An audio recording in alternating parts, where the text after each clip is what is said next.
Welcome to Module 9. This one we're going to talk about charging fees, and I cannot wait to jump in. Remember that disclosure? I'm not a licensed attorney, accountant, financial advisor. I'm a student just like you, still learning. I've just been doing this for a minute, so I want to share what I've learned specifically about fees. Let's hop right in.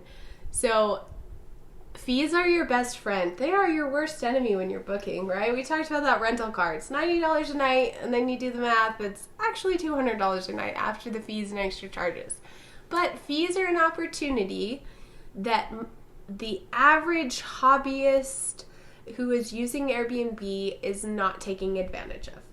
And it does not affect, from what we've seen, the number of stays you get or the satisfaction of the guests. Is an opportunity for you to make more money and to maybe outsource some of those expenses. So Airbnb allows you to add fees additional to the nightly price. This is how you do it. You go to pricing and extra charges in Airbnb. This is exactly what it looks like on your listing. You'll see the cleaning fee, security deposit, extra guest, and weekend pricing is really part of the pricing, but they put it in here as well. So this is a screenshot from one of our actual listings.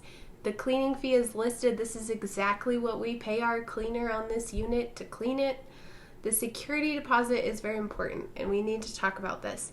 Security deposits mean something different for every company seemingly that uses them. For Airbnb specifically, they put a hold on your credit card in this amount when you are staying at a unit and for 7 to 14 days after. So is it something that they actually charge the client and then return it, or they just authorize it for that amount? They authorize it for that amount. It's a hold. Okay. So if you, I'm trying to think, you know when you go onto your bank statement, it says like pending transaction? Mm-hmm. That's how it'll show up. Cool. You want a security deposit, no matter your market, you want a security deposit on there. They don't actually have to pay that money, and it doesn't actually have to go back to them. There's no actual transfer of funds unless you charge something against the security deposit. But you frankly don't want the kind of guest that doesn't have an extra $200 in their credit limit. Right. You don't want that person. Yeah. Well, it's the same when we talk about that with the long-term rentals. Anytime you get a new tenant, there is a deposit. Yes. Right?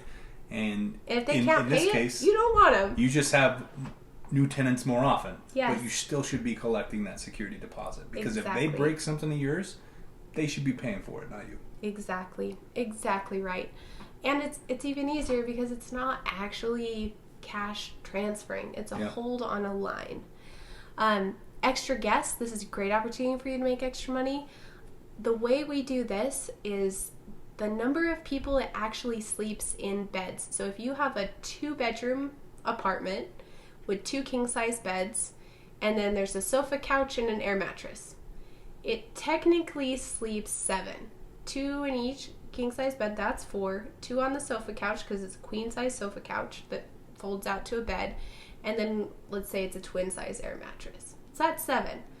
I would charge an extra guest fee for everybody additional that doesn't fit in a bed. So anyone over 4.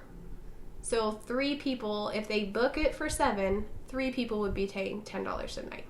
And you can see in your market what you're able to hold as far as an extra guest fee. A lot of it depends on the general price of the area. For reference, on the one that I screenshotted, rents for about $100 a night. So comparables, right? Comparables. Use your comparables. Exactly. Security deposit should also vary on the size of the property. A rough back of the napkin on that would be about $100 a bedroom. If you have a big house, 5 bedrooms, $500. A little smaller place, less to potentially break, right? Yeah. Okay, fees. Now this is the guest side of fees. You'll be answering guest questions about fees because it gets confusing. So this is what it looks like from the guest side. So this is a booking that I went to one of my own listings and acted as if I was going to check out. That's how I took this screenshot. So when a guest sees they're checking out, they say, oh, cool, it used to be $125 a night, now it's $89. Okay, cool, that makes sense, but I actually booked 2 nights at $48 a night because I had a discount. Okay, this is what they're going to see.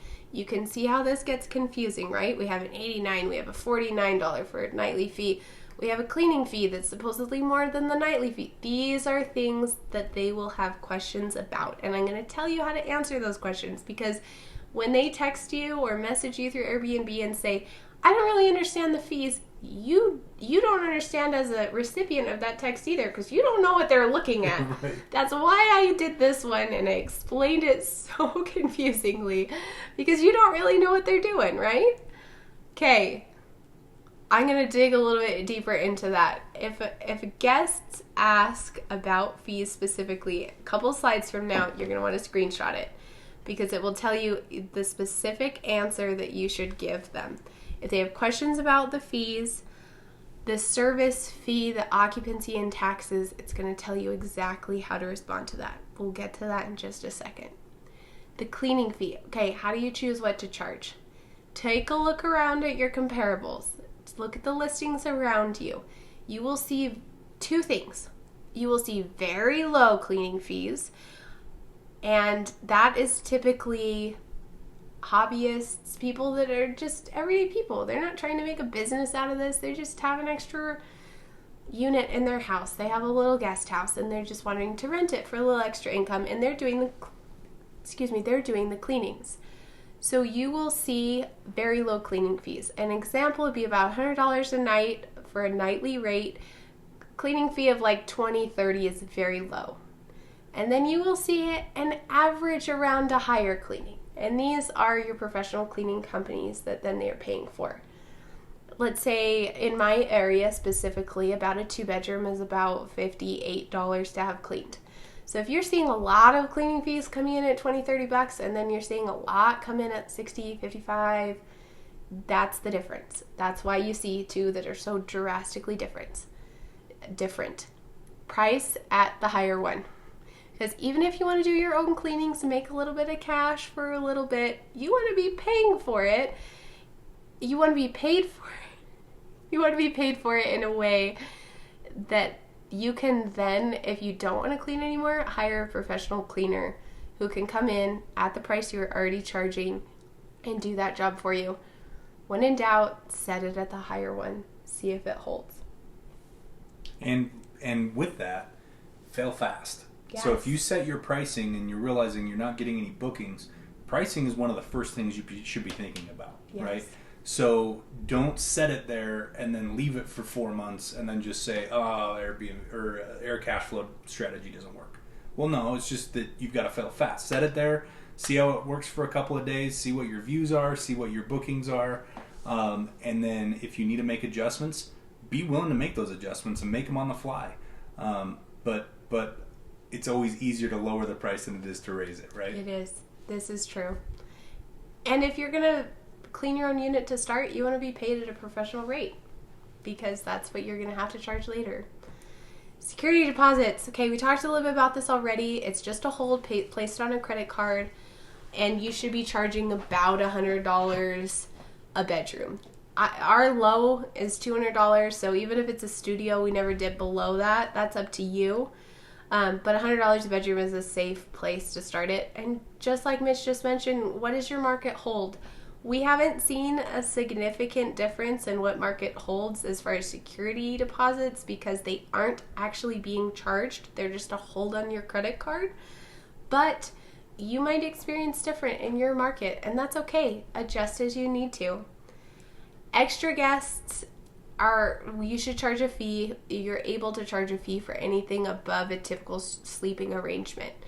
That's our experience, what has held the best as far as best value, where the guest still feels like they're getting a good deal. They're not booking for 2 people and being charged for 2 extra people, but you're still able to collect those extra funds.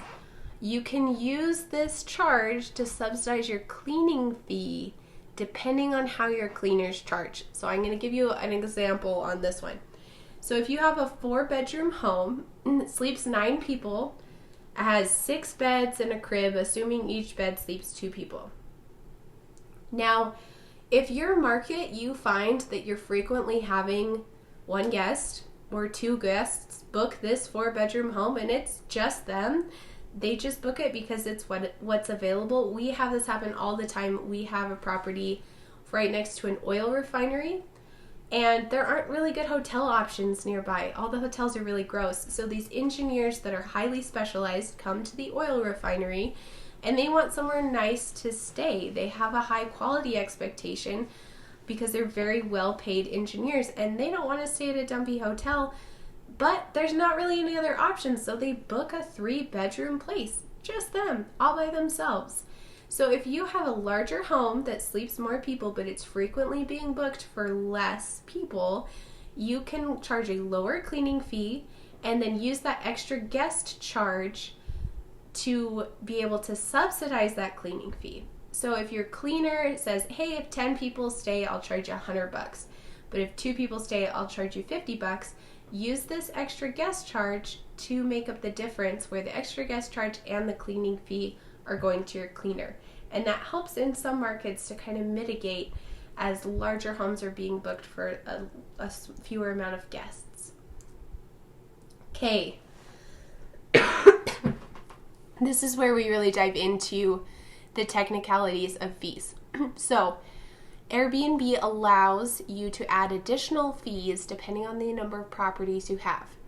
So if you have 5 or more properties on your account, and it used to be if you had a management type account, but now it's for individual or management type accounts, you can charge additional fees. Also, this is kind of a little hack. If you used to have 5 properties, but you had to delete some listings and now you only have 2 properties, it's still supported. So if you wanted to add additional properties or list for friends or whatever, if you get to 5 properties, whether they're actually working or not at any point, you can charge these fees. So the additional fees that get added are a linen fee and a management fee. The linen fee is a charge per reservation, and we keep it very low because if somebody sees a linen fee at like $30 a person, it's like, no way. That's not being used for linens. You've got to be reasonable. Gotta be reasonable. We do about between $4 and $7 a stay on most homes. I say normal sized homes, between 2 bedrooms and 5 bedrooms. They're not mansions, they're not studios. Between $4 and $7 a stay is enough to launder linens. Management fees, this is something you're going to have to play with. What will your market hold? I've seen between 3 and 7% hold really well in markets all across the U.S. So this is a good place to start. This is something you'll want to adjust. If you're getting comments about it, if people are saying, hey, what's this management fee? I'm not familiar with it. It seems expensive. You might lower it. But the beauty of the messaging system is you'll get feedback like that. If one person says it, leave it. Or wait for multiple responses before you adjust that. Also, if you're getting bookings, you're probably priced okay as far as fees and nightly. If you're not, then let's play with that pricing. Okay. Guest messaging about fees. This is the golden nugget of the module. Okay, this is an example. I'm just going to read it to you. I want to book your place, and I'd be happy to at $39 a night. However, once I click through on my desired dates, it turns out to be $80 a night. Can you discount all these additional fees? This is what we say. Literally, this is our messaging. Copy it, screenshot it, put it in your own listing. This is what we've tried and tested, and it works. Hi, guest name, plug in their name. Hi, Sally. We'd love to have you stay, but we aren't offering any discounts for these dates. We price much like an airline, according to the season, demand, events in the area. If the dates remain unbooked, we do lower prices for dates as they get closer. You're welcome to book now and reserve your spot, or you can check back later for lower prices. This gives them an option. They can choose to book now at the higher price. You're offering a discount without ever really offering a discount. And this is a great way to say, no, I'm not happy to discount that for you. It's all about the wording. Yeah, wordsmithing. Yeah, wordsmithing. So important in negotiations. As you're talking to, there's 3 major areas in real estate that you're going to be working with people. And remember, it's the people that pay you, not the house. So we tend to think of, well, I'm not a people person, so real estate would be great with me, or great for me. You're going to need a little bit of skills, and that's something that everybody can develop. I've met the most shy, quiet people in the world. that are successful real estate investors. Yes. We were talking about Dane Clark earlier. Yes. Perfect example. When I met that kid, we both worked part-time at the Apple store just to make ends meet. I'm outgoing and I'm a people person. I've always been that way. They put me out front to sell products, right? Yeah. They stuck him in the back closet to count inventory all day because he was so shy, so reserved.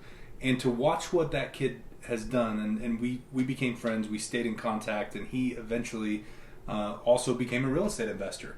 I like to think that I had some influence on that I helped him get into it, but he now is one of the most personable. I mean, the kid presents in front of groups of people. Big groups regularly. Big groups. I know him as well. Yeah. It's impressive. And, he started out as a student. Now he's a very successful real estate investor. So these are skills that can be learned with practice, with desire, but you are going to have to interact with people as buyers, as sellers, and as tenants. And this would fall into the tenant category. It's so important, and this is so awesome that Lauren's coming in. This is why we share scripts in almost every course, is because it's important to understand how to communicate with those people. And things can be said in many different ways, right? That is true. You can say the same thing in a way that's going to offend and turn your potential tenant off, or you can say the same thing in a way that's going to make them feel like you care about them and like you've got, you're watching their back. And we have a saying in real estate investing, I'm sure you live by the same mantra, it's not a good deal unless it's a good deal for everyone involved. Yes. Maybe the guest doesn't understand, this script that you have, maybe the guest doesn't understand what really goes into what you're doing and why you're charging those things. That's not necessarily their fault, but that's not your fault either, right? And so rather than replying back no, yes, very abrupt, very, so wordsmithing it and saying in a way that, like you said, gives them options. Hey, look, we can't discount it. We have a set formula, we have a set way that we run our business, but you can book it now at the price you see, or you can wait until a few days before and see if it's still available. It's probably going to be cheaper then. Yeah. And then they feel like, hey, she was really looking out for me. That's awesome. She's going to cut me a deal if she can. She knows what she can do. So that's a skill that you as a student need to be cognizant of and work on a daily basis, developing that skill of wordsmithing. And it doesn't necessarily even have to be, you may be developing it for the purpose of real estate investing, but you can incorporate that skill into your daily life. As you're talking with your spouse or your boyfriend or girlfriend or your boss or coworkers or, peers at your school or whatever the case might be, you can practice and develop that skill of wordsmithing because it will do so much for you in the negotiating realm when it comes to real estate investing. I want to speak to that just a little bit more because I come from that side. I know my introverts are out there just screaming, "No, Mitch, no!" Right. But I get a lot of pushback on that. Yeah, there's Mitch is fun, guys. You know that, but a lot of people, it becomes an emotional toll to wordsmith and do that all the time. And I'm telling you, you can outsource it to a certain extent. Write this message, copy this script, use it every time. Copy paste. Copy paste. It's not emotionally exhausting if you just do it once. You can get so far by just doing it once, by outsourcing it. If you hate messaging and you don't want to deal with people, you are going to have to, I'm going to cut it to you honest, you're going to have to get better at that. But you can have a property manager help you. You can use scripts. You can say the same things over and over again. And that's a great way to take down the emotional toll of having to come up with something every time or reach out of yourself every time. I even go as far as, so I use an iPhone, and there's, I don't know if it's the same way on Android, but there's, in the settings, you can go in and create, you can write a long sentence, and then you can program in a shortcut. So if I type a combination of 3 or 4 keys, it'll automatically change that combination of 3 or 4 keys into this whole long paragraph that I've written. I use that tool all the time for that exact thing you're talking about. And it's because it's become such a resource, because sometimes telling people what they don't want to hear is hard whether you wordsmith it or not. Yeah. And that's for everybody. I mean, I have a hard time telling people things they don't want to hear sometimes. So don't drag it out. Yeah. Use the same things over and over again and get to the good stuff. Yep. That's perfect. Okay, we're going to read this example too. More on guest messaging coming later. But, hi, I'm trying to keep our costs down for a weekend getaway. We are very clean and will clean up when we go. Would you mind discounting the cleaning fee? Oh, because then what are you going to pay your cleaner? How do I deal with that? Okay, yeah, they're clean, but I still have to pay a cleaner. So this is what you say. Hi, Sally. We would love to have you stay, but the cleaning fee you pay when booking is actually to get the unit ready for your stay. We want you to have a fantastic time, complete with clean sheets and towels. We require a cleaning before each stay to ensure a great experience at our place. And this is something where the guests, when they reached out, they thought they were being charged a cleaning fee because they weren't clean. And they messaged to tell you they were clean. So you responded just to explain the situation, to say, oh, I agree, you are clean, but the cleaning fee is actually used for something entirely different. And so they don't feel offended. They don't feel like you told them they were dirty. Yeah. They're just saying, because everyone thinks that they're clean when they leave. Nobody thinks about, oh, well, what if I checked in somewhere and there were Doritos on the couch and there were dirty sheets? No way does anyone want that. So flip it on its head. And this is the message we use, and we've seen great success with it. That's awesome. And I love that you're doing this. I love this because what I've found in real estate investing, and this applies category by category. So when I say category, I mean like fix and flips versus long-term rentals versus short-term rentals. You may talk to hundreds and hundreds of people, whether they're tenants or buyers or sellers, but those hundreds of people all have a different combination of the same 25 questions, right? So having... That's good. That's good perspective. I'm learning today. So you know, you may... These few questions that you're kind of pre-answering, these are the most common questions you're going to get. Yeah. So having a canned response to these that's been vetted and tested is priceless. Because then the students don't have to, you know, you as a student, you don't have to go out and develop this on your own. Just use what Lauren's already taken time to develop and vet and test and figure out what works. Copy and paste this stuff. It's an awesome tool. And I wouldn't be giving it to you if it wasn't already tried. You guys are not my guinea pigs. I would never. And that wraps up Module 9. Some really important nuggets in there, and I cannot wait to share the next module with you. I will see you in Module 10.